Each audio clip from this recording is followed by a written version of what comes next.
राम राम संगवारी हो। नीलकंठ देवांगन ब्लॉग में बहुत बहुत स्वागत है संगवारी हो। अभी 3 मार्च को मोर बेटी कृतिका के बर्थडे रिसे वो दिन हमन हा सत्यनारायण जी के पूजा करे हन। तो वो वीडियो ला आप मन के लिए मैं अपलोड करता हूँ। और संगवारी हो ये वीडियो के बाद बर्थडे सेलिब्रेशन के वीडियो ला मैं अपलोड करूँ। वीडियो ला देखे बार झन भुला हूँ। और संगवारी हो हमारे चैनल के साथ बने रहे बार हमारे चैनल ला सब्सक्राइब कर लूँ। सब्सक्राइब करे के बाद बेल आइकन ला प्रेस करके ऑल के ऑप्शन में सेलेक्ट कर लूँ, ताकि हमारे आने वाले वीडियो हा आप मन ला जल्द से जल्द मिल सके। तो आओ देखथन संगवारी वीडियो ला। आज के समय में और अभी कहते हैं लोग लाखों की भीड़ लग रही इसी महापुराण में, लेकिन एक जगह 88,000 ऋषि कभी एकत्रित नहीं हुए। ग्रंथ में जैसे बताया गया है एक साथ 88,000 ऋषि और सारे के सारे विद्वान हैं, कोई किसी से कम नहीं, विद्वत जन बैठे थे सारे। लेकिन जब कलयुग का जब प्रभाव जब चलना प्रारंभ हुआ ना, जब आना प्रारंभ हुआ, तो बड़े उन लोग चिंतित हो गए, कहने लगे कलयुग आने वाला है। अच्छा, कलयुग आएगा तो बहुत बड़ा बड़ा पाप होने वाला है, तो ऐसा कोई सरल उपाय हो। सारे के सारे उपाय तो जानते थे, कठिन कठिन उपाय जैसे बड़े भागवत करा रहे हैं, भागवत से मोक्ष प्राप्ति होती है ना। कोई शिव महापुराण करा रहे हैं, बोलते हैं 18 पुराण है, 18 पुराण में कहते हैं 18 पुराण ये सारे पढ़ने वाले, लेकिन ये लोग बहुत ज्यादा है। इसको करने के लिए ऐसे श्रोतागण भी चाहिए जो उसको बैठ करके सुन सके, है ना भाई। वो सोचने लगे ऐसा कोई तो चीज होगा जिसके करने से थोड़े ही समय में पुण्य प्राप्त हो। इस विषय में सारे के सारे एक साथ चर्चा कर रहे थे। किसी को ये मालूम नहीं था कि कोई ऐसा छोटा सा व्रत होगा जिससे बनकर सारे के सारे चर्चा कर रहे थे। उसी समय कहते हैं श्री सुत जी महाराज का आगमन। श्री सुत जी महाराज कौन है? कहते हैं वेद व्यास के पुत्र, जो वेदों की जिन्होंने रचना की है, वेद व्यास, उनके पुत्र जो है श्री सुत जी महाराज। श्री सुत जी महाराज को जब देखा उन्होंने, सारे संतों ने देखा, तो कहने लगे इनके पिताजी ने तो वेदों की रचना की है ना। अब इससे ज्यादा ज्ञाता कौन हो सकता है? हम लोग तो वेद पढ़े हैं, लेकिन वेदों को लिखने वाले इनके पिताजी, क्यों ना इन्हीं से हम पूछते हैं कि भाई ऐसा कौन सा छोटा उपाय हो जिसके करने से मोक्ष की प्राप्ति हो, तथा मनुष्य जो है जीवन में सारे अच्छे कर्म करके भगवान के मोक्ष को प्राप्त हो जाए और भगवान की मुक्ति को प्राप्त हो जाए। इस प्रकार से सोचा। जैसे आए तो श्री सूर्य जी महाराज को सारे ऋषिगणों ने प्रणाम किया, कहने लगे हे ऋषि, हे श्री सूर्य जी महाराज, हम जो है बड़े चिंतित हैं, कलयुग का आगमन हो रहा है, ऐसा कोई सरल उपाय बताइए जिससे हम तो ऋषिगण बड़े बड़े तप और जितने भी चीजें कर सकते हैं, लेकिन मानव जो है जो व्यवहारिक जीवन, संसारिक जीवन जो व्यतीत कर रहे हैं, वो कैसे मोक्ष को प्राप्त करें? गृहस्थ आश्रम वाले कैसे करें? हम तो सन्यासी, हम तो अगर कुछ भी नहीं करेंगे तो भी मोक्ष प्राप्त करेंगे। सन्यासी लोग कुछ भी नहीं करे तो भी मोक्ष को प्राप्ति है। तो कहते हैं गृहस्थ वाले लोग कैसे मोक्ष को प्राप्त करें, ऐसा कोई सरल उपाय बताइए। दूसरे सूर्य जी महाराज कहते हैं भगवान सत्यनारायण का ही पकड़, जिस व्रत के करने से मनुष्य अनन्य काल तक सुख होकर के अंत में वैकुंठ धाम को जाता है। ऋषिगण सुनकर के बड़े कहने लगे महाराज इस व्रत को किसने पहले किया, सब सुनना चाहते हैं, और कहाँ से आया व्रत? ऋषिगण के आग्रह करने पर, पूछने पर श्री सूत जी महाराज कहते हैं कि एक समय की बात है जब नारद जी कहते हैं, अनेकों लोगों में नारद जी भ्रमण कर रहे थे। भ्रमण करते करते नारद जी जो है पृथ्वी लोक में जाने का मन हुआ। कहते हैं ना अपन घूमते रहते हैं, यहाँ छत्तीसगढ़ में बहुत घूम ले, चलो क्यों आप इस बार बाहर चले जाए छत्तीसगढ़ से, ऐसे मन होता है। उसी प्रकार नारद जी का भी मन हुआ, सारे तीर्थ तो मैं घूम रहा हूँ, क्यों ना मैं कलयुग में जो है पृथ्वी पर आऊँ। कहते हैं कलिकाल, इसको कहते हैं पृथ्वी, कहते हैं पृथ्वी पर आऊँ करके ना, पृथ्वी पर आऊँ। इस प्रकार से वह सोचने लगा, और जैसे मन में सोचा पृथ्वी पे आऊँ और तुरंत पृथ्वी पर पहुंचे। पहले के समय में मन की गति से लोग चलते थे, ना कोई ट्रेन, ना कोई हेलीकॉप्टर, ना कुछ। जैसे मन में कल्पना की हमको जाना है यहाँ, वहां पहुंच गए भगवान।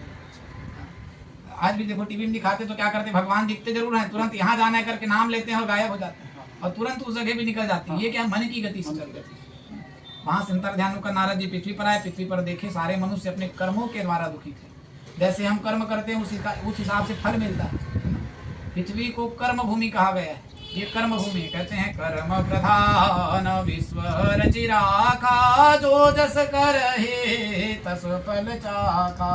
कर्म प्रधान, इस भूमि को कर्म प्रधान भूमि कहा गया, जैसा कर्म करेंगे वैसा फल मिलेगा। तो जब नारद जी आए और देखे मनुष्य अपने सारी संसारिक मोह माया में पड़ करके जीव जो है मनुष्यों की भांति जीवन यापन कर रहे हैं। आज भी देखो कई ऐसे लोग मिलेंगे आपको कि केवल मनुष्यों की भांति।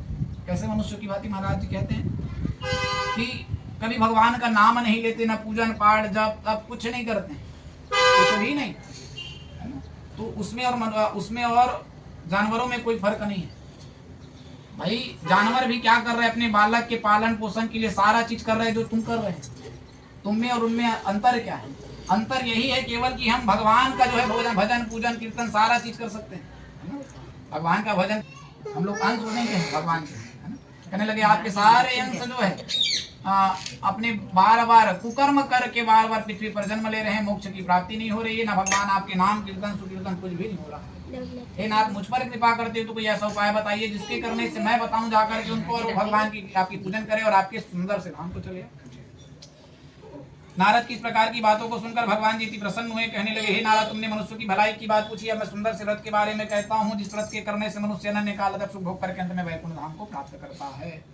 कहने लगे यह भगवान सत्यनारायण का व्रत है, इसके करने से मनुष्य अनन्य काल तक सुख भोगेगा। नारद कहने लगे भगवान सत्यनारायण की पूजन करने के बाद अनन्य प्रकार के सुख संपत्तियों की प्राप्ति होगी। कहते हैं मन में जैसा भाव हो वैसे फल की प्राप्ति होती है। मन में जैसा भाव हो भगवान सत्यनारायण के व्रत में नारद जी को कहने लगे हे नारद इस व्रत को करने के लिए सत्य को धारण करना पड़ेगा। भगवान सत्यनारायण का व्रत सत्य का व्रत है। जिस दिन हम इस व्रत को करेंगे, नारद जी कहने लगे नारद जिस दिन इस व्रत को करेंगे उस दिन जो है सत्य को धारण करना है, उस दिन सत्य बोलना है, सत्य बोलना है। मन में सत्य संकल्प होना चाहिए, किसी के प्रति कोई द्वेष भाव मन में ना आए, है ना। भगवान का ही चित्रण हमारे बार बार स्मरण में आता रहे कि हे नारायण हम आपकी पूजन कर रहे हैं, आप प्रसन्न होइए, इस प्रकार से बार बार भाव आता रहे। आज भी लोग बोलते हैं महाराज जी हम इतना पूजन करते हैं हमको क्यों नहीं मिलता, क्यों नहीं मिलता उसका कारण हमारा ध्यान नहीं है, पूजा में ध्यान नहीं है, हम भगवान को उस प्रकार से नहीं पूछ पा रहे हैं जैसे पूजना है। भाव बहुत जरूरी है, भावति प्रकट हो तो मैं जाना। आज जो है शिव जी की पूजा लोग कर रहे हैं केवल भाव से कर रहे हैं और उसी भाव का फल स्वरूप मिल रहा है, केवल भाव है। जो पूजन करने जा रहे हैं एक लोटा जल लेकर के पूरा भाव से जाते हैं, एकदम विश्वास से, पूरा विश्वास से जा रहे हैं। जो एक लोटा जल लेकर जाने पूरा विश्वास कि भगवान की हम पूजन करेंगे तो हमको सारा चीज मिलेगा और उसी विश्वास की वजह से उनको सारा चीज मिल रहा है। ऐसा कोई आदमी नहीं जो नहीं मिल रहा है बोल। मैं बहुत से ऐसे लोगों को के पास गया हूँ, पूजन कराने गया हूँ, बताते हैं पंडित जी हम ये प्रदीप मिश्रा का ये कार्य किया, हमारा कार्य सफल है, 100% सफल हो रहा है, इसमें कोई दो मत नहीं। क्यों? विश्वास है आपका, भाव ऐसी है, जैसे भाव रहेगा वैसे फल मिलेगा। भगवान सत्यनारायण के पूजन को भी हम करा रहे हैं जिसमें 100 में 101% आपको फल मिलेगा, लेकिन भाव हमारा होना चाहिए। कई लोग भागवत पूजन पाठ करा रहे हैं, भाव ही नहीं है तो उसका फल नहीं मिलने वाला है। पूजन पाठ करा रहे हो, भाव नहीं तो नहीं मिलेगा। नारद जी को इस प्रकार से बतलाया, नारद जी सुनकर बड़े प्रसन्न हुए और कहने लगे भगवान सत्यनारायण के व्रत को कब करना चाहिए, क्या दिन और मुहूर्त की आवश्यकता है। कहने लगे कि हे नारद इस व्रत में दिन घड़ी मुहूर्त की आवश्यकता नहीं। बहुत लोग पूछते हैं महाराज शाम को करते हैं क्या पूजन, शाम को नहीं है इसका, ऐसा कोई इसका घड़ी मुहूर्त की आवश्यकता नहीं है। कहते हैं सवेरे कर लो, दोपहर कर लो, शाम कर लो, कोई भी इसका एग्जैक्ट समय नहीं है। भगवान जी कहते हैं, जब भगवान जी से नारद जी पूछने लगे भगवान इसका व्रत का समय क्या है, मुहूर्त क्या है, कौन सी घड़ी में इस व्रत को करना चाहिए। भगवान कहते हैं कि हे नारद जैसे सत्य बोलने के लिए घड़ी की आवश्यकता नहीं, सत्य बोलना है तो थोड़ी देर अभिजीत मुहूर्त आएगा तो देखेंगे तभी बोलेंगे सत्य, नहीं तो नहीं बोलेंगे। रोज थोड़ी देखते हैं, मुहूर्त तो बहुत कम समय का है। नहीं जी अब 1 घंटे के लिए अभिजीत मुहूर्त है तो उतने बस में सत्य बोलेंगे, बाकी असत्य बोलेंगे, ऐसा थोड़ी है। बिना सत्य का जीवन चलना बड़ा मुश्किल है। अच्छा बिना असत्य का भी जीवन चलना मुश्किल है। सत्य और असत्य दोनों का जरूरी है। पड़ला भारी है तो अभी पृथ्वी चल रही है, संतुलित है। हम लोग ये नहीं कह सकते कि आज सारे के सारे सही हैं, सारे के सारे सत्य रहेंगे ना तो ये पड़ रहा ऐसे होगा, ना तो ये जो धरती जो है धरती ही पलट जाएगी। बराबर पड़रा बनाने के लिए भगवान ने क्या किया है, देवताओं को बनाया है तो राक्षसों को भी भगवान ने बनाया है। शिव जी को जब सृष्टि रचना करने के लिए दिया गया, पहला कार्य शिव जी को मिला गया। बोलते हैं कि हे शिव जी आप सृष्टि की रचना आप करिए। जब शिव जी ने सृष्टि की रचना की तो भूत प्रेत पिशाच निशाचर डाकनी साकनी सारे को इन्हीं ने बनाया। ब्रह्मा जी जब दिए इनको सृष्टि बनाने के लिए तो ब्रह्मा जी कहने लगे भैया आप तो बहुत भूत प्रेत पिशाच बना रहे, इससे सृष्टि कैसे चलेगी। कहने लगे कि भोलेनाथ आप माफ कीजिए, बस इतने में ही ठहर जाइए, है ना, इससे आगे नहीं, बस इतने में ही ठहर जाइए कि अब जो है आगे सृष्टि आप मत बनाइएगा। उनको रोका गया। फिर ब्रह्मा जी के 4 पुत्र हो गए, सत सनंदन सनत कुमार, तो ये चारों को कहा गया कि आप लोग बनाइए। तो उन लोग कहने लगे हम ये सब काम नहीं करते, मोह माया में हम नहीं पड़ेंगे, हम भगवान का भजन पूजन कीर्तन करते हैं, भैया ये सब हम नहीं, हमारे बस की बात नहीं है। ब्रह्मा जी कहने लगे पिताजी हम ये नहीं करेंगे, हम तो भगवान का कीर्तन करेंगे। चारों के चारों निकल गए। उनके बाद इस कार्य को करने के लिए ब्रह्मा जी ने फिर एक को नियुक्त किया, किसको कहते हैं, मनु जी महाराज, मनु और शत्रुपा को। मनु और शत्रुपा को कहे कि अब जो है आप लोग ही सृष्टि की रचना करें। तब मनु और शत्रुपा के द्वारा ही पूरी सृष्टि की रचना हुई। जो मानव जो है मनु की ही संतान है ना। उसी प्रकार श्री नारद जी ने व्रत के बारे में जानकर अति प्रसन्न हुए और प्रसन्न होकर के नारद जी ने व्रत के बारे में जाना। इति जो है ऋषिगण जो है सुन करके अति प्रसन्न हुए व्रत के बारे में जानकर। इसी प्रकार सब ऋषिगण कहने लगे कि इस व्रत को सबसे पहले किसने किया, हम सब जानना चाहते हैं। तब जाकर के भगवान कहते हैं कि मैं आगे की कथा कहता हूँ तो ध्यान से सुने। सुंदर से काशीपुरी नगरी में एक अत्यंत निर्धन ब्राह्मण रहता था। वह ब्राह्मण भूख प्यास से बेचैन मंदिर में जाकर भगवान जी का रोज पूजन आरती किया करता था। लकड़हारा कहने लगा, कल शाम को आप मेरे घर में आकर भगवान जी का पूजन कर देना। कल शाम को आना, पूजन कर देना। ब्राह्मण देवता आप ही तो जानते हैं उनका विधान, आप कर देना कल शाम को। पूजन का सारा लिस्ट भगवान का बनाया और ब्राह्मण देवता ने उस लकड़हारे को दे दिया। लकड़हारा लिस्ट को तो ऐसे लिया और तुरंत चलते बना अपने घर गया। लकड़हारा लकड़ियों को बेच करके जो उसको धन कमाया लकड़ियों को बेचने से, उससे भगवान के अन्न लिया अपने घर में खाने के लिए, उनको लेकर घर गया। घर में जाकर के लकड़हारा लिस्ट खोल कर देखा, लिस्ट देखा तो कहने लगा, अरे बाप रे, बहुत पूजन सामग्री। भगवान सत्यनारायण के पूजन में बहुत सारे, हर घर में ये सब नहीं, आज के समय में रहता है सब घर में। पहले के समय में चंदन बंदन गुलाल कुछ भी नहीं रहता। पहले के समय में चंदन बंदन अगरबत्ती गुलाल कुछ भी नहीं। आजकल तो घर घर में आप शादी होने में ना कान्हा जी देना चालू कर दिए। पहले के समय में देते नहीं थे। क्यों नहीं देते थे? सेवा नहीं कर पाते थे ना, जैसे दे दी। आज भी ऐसे बहुत सारे घर हैं जिसके घर में केवल जन्माष्टमी के दिन में भगवान पंचामृत से स्नान करते हैं, बाकी कोई दिन नहीं नहाते। 365 दिन वो जैसे बैठे भगवान वैसे वैसे बैठे रहते। आज भी ऐसे घर। इसलिए पहले के समय में लोग भगवान जी को रखते नहीं थे, डरते भी थे। लकड़हारा ने जैसे लिस्ट लिया, लिस्ट देख करके घबराने लगा, कहने लगा इतने सारे पूजन सामग्री, कहने लगे मैं तो भोजन ही जो मिलता है मुझे, लकड़ी के बेचने से भोजन जो मिल जाता है वही बहुत है। आज शाम को ब्राह्मण देवता को घर में मैं आमंत्रण किया हूँ, बुलाया हूँ और वो आएंगे पूजन में। इस प्रकार से कहने लगा, मेरे पास ना धन है पूजन करने के लिए ना कुछ है, हे नाथ आप मुझ पर कृपा कीजिए। हाथ जोड़ करके प्रार्थना करने लगा, रोने लगा कि मैं तो अनजाना हूँ, मैं कुछ जानता नहीं हूँ, अज्ञानी हूँ, जानता नहीं। संकल्प कर लिया हूँ, हे नाथ जो कुछ होगा आप ही करिए। आज जो लकड़ी बेचने से जो धन मिलेगा उससे मैं आज भोजन नहीं करूँगा। लकड़ी गट्ठे को लेके गया था मंदिर, भगवान जी को दिखाने लगा, कहने लगा, हे नाथ ये जो लकड़ी के गट्ठे हैं, आज लकड़ी के गट्ठे अच्छे से बिक जाएं, फिर मैं इससे आपका पूजन करूंगा, आज तो भोजन भी नहीं करूंगा नाथ। हाथ जोड़कर प्रार्थना किया और रोने लग गया। आज ये लकड़ी बिक जाए, बस आप इतनी कृपा करो कि लकड़ी जल्दी बिक जाए ताकि मैं शाम तक पहुंच जाऊंगा। भगवान जी को दिखाया लकड़ी को, कहने लगा ये मेरा धन है, आप कृपा कीजिए। भगवान से इस प्रकार से प्रार्थना किए। भगवान उसके भोलेपन पर भगवान जो भाव से और भोलेपन से भगवान को पुकारते भगवान रुक जाते हैं। वो आम की लकड़ियों को लकड़हारा अपने सर पर रखा। जिस नगर में धनवान लोग रहते थे, सुंदर से नगर में गया लकड़हारा। भगवान उस पर ऐसी कृपा की है, उनकी दया भाव को देखकर भगवान जी ने, कहते हैं लकड़हारा की सारी लकड़ियों को चंदन की भगवान ने बना दी। लकड़हारा को भनक भी नहीं हुआ, सर पे लकड़ी रखा हुआ था, हाथ भी धरा हुआ था। लकड़हारा लकड़ी सर पे रखा था, उसी लकड़ियों को ऐसे हाथ से पकड़ा भी था, लेकिन कब चंदन का बन गया पता ही नहीं चला। लकड़हारा बेचने मिला, सवेरे से निकली थी, रात हो गया। एक ब्राह्मण के घर में पूजन हो रहा था, पूजन देखी और वहीं जाकर के घर गए।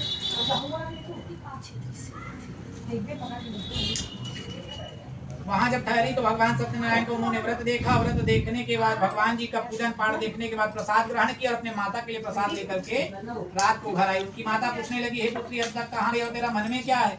कलावती कहने लगी, हे माता एक ब्राह्मण के घर गई थी, मैंने भगवान सत्यनारायण का व्रत देखा है और भोजन तो कहीं नहीं मिला, ये प्रसाद ही ग्रहण कर। ऐसे बात सुन करके लीलावती को अपना वचन याद आया, कहने लगी पुत्री क्या पूजन देख कर आई है? कहने लगी भगवान सत्यनारायण का व्रत। इस बारे में सुन करके वह लीलावती जो है बहुत प्रसन्न हुई, कहने लगी पुत्री तुम्हारे पिता ने और हमने संकल्प किया था भगवान जी का व्रत करेंगे, लेकिन तुम्हारे पिताजी के कारण व्रत को करना भूल गए। अब तुमने स्मरण करा दिया तो इस व्रत को अवश्य करेंगे। इस प्रकार से कह करके उन्होंने रात में प्रसाद खाया और ऐसे ही सो गए। सवेरे हुआ तो अपनी पुत्री से कहने लगी, हे कलावती तुमने पूजन देखा है तो बताओ कैसे इस व्रत को करते हैं, करेंगे इस व्रत। लीलावती कहने लगी, माँ इस पूजन को करने के लिए बहुत सारी पूजन की सामग्रियों की आवश्यकता पड़ती है, हमारे पास तो खाने के लिए नहीं, कैसे इस व्रत को करेंगे? लीलावती कहने लगी कि हे पुत्री तू चिंता मत कर, कहने लगी तू चिंता मत कर, हमारे यहाँ पूजन की सामग्री नहीं, खाने के लिए अन्न नहीं, आज अन्न नहीं है तो जल भी ग्रहण नहीं करेंगे। क्योंकि लीलावती भगवान का पूजन बहुत करती थी, उनको मन में बड़ा विश्वास था भगवान के प्रति, कहने लगी, आज तक कहने लगी लीलावती, मैं भगवान आपसे कुछ नहीं मांगता, अपने भाव से कहने लगी उस दिन, बड़ा कहने लगी, हे नाथ, आज तक मैं आपसे कुछ मांगी नहीं, अगर मेरे से भूल भी हो गई, मैं तो आपकी सेवक है ना, मैं आपकी सेवक हूँ, आप इस अपराध को क्षमा नहीं कर पाए, मुझसे ये तो भूल भी हो गई होगी, अगर मैं भूल भी गई होगी आपकी पूजन करने, आप मुझे अपराध क्षमा नहीं किए नाथ, ये मेरी परीक्षा नहीं है नाथ, कहने लगे, ये मेरी परीक्षा नहीं, ये आपकी परीक्षा है, कहने लगे, मैं आपसे आज कुछ मांगूंगी नहीं, कहने लगे, आज मैं आपसे, हे नाथ, आज मांगूंगी भी नहीं मैं आप आपसे, ये आप जानो और आपका काम जानो, आज मैं आपसे मांगने वाली नहीं कि मैं आपकी पूजन पाठ करती हूँ तो मैं आपसे मांग लूँ तो आप मुझे दो, ऐसा मैं नहीं करूँगा, नहीं मांगूंगी मैं आपसे, आपको ही तो देना होगा, आप अपनी इच्छा से ही देंगे, इस प्रकार से विश्वास करके कहने लगी, हे नाथ, मैं तो अन्न खाती थी, आज अन्न तो है नहीं, आज जल भी ग्रहण नहीं करूंगी और आपकी पूजन करूंगी। माँ और बेटी दोनों के दोनों भगवान सत्यनारायण के सामने बैठ गए और जा करके भगवान के नाम का ही स्मरण करने लगे, सवेरे से नाम का स्मरण करते करते रात हो गई, भगवान को भी प्रसन्न होना पड़ा। सर्व कामश्च देवी नमोस्तुते, आनित्य सर्व कामश्च देवी नमोस्तुते, इदं फलं मया देवं स्थापितं कुरुते मे तेन मे चपला जन्मानि जन्मानि दोनों धने समस्त लगा लो, ऐसे अब भगवान जी ने स्पर्श करते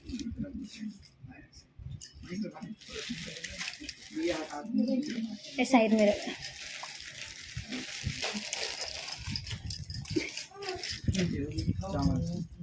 सब जन थोड़ा थोड़ा बांट लो,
ओम गजाननाय स्वाहा, ओम गजाननाय स्वाहा, ओम गजाननाय स्वाहा, ओम गजाननाय स्वाहा, ओम गजाननाय स्वाहा, ओम गजाननाय।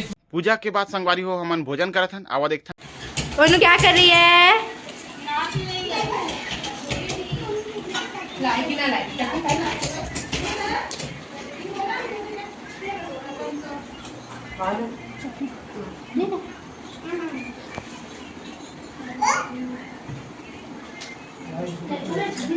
नहीं खाते भात भात खाऊंगी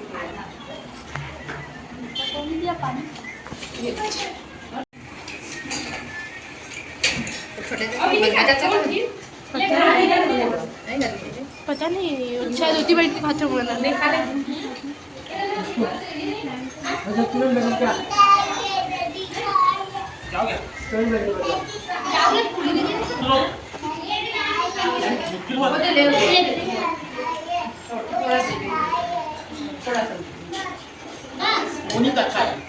ये देखो बाबा आपके लिए वीडियो बन रहा है।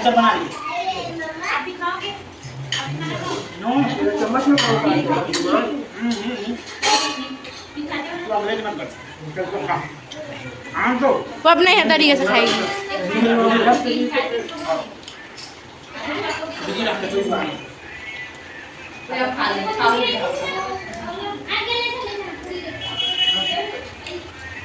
संगवारी हो यहाँ तक हमार वीडियो ला देखे बर आप मन ला बहुत बहुत धन्यवाद। मिलता नेक्स्ट वीडियो में और बर्थडे सेलिब्रेशन के वीडियो ला देखे बर झन बुलाहू। जय हिंद, जय भारत, जय छत्तीसगढ़, जय श्री राम।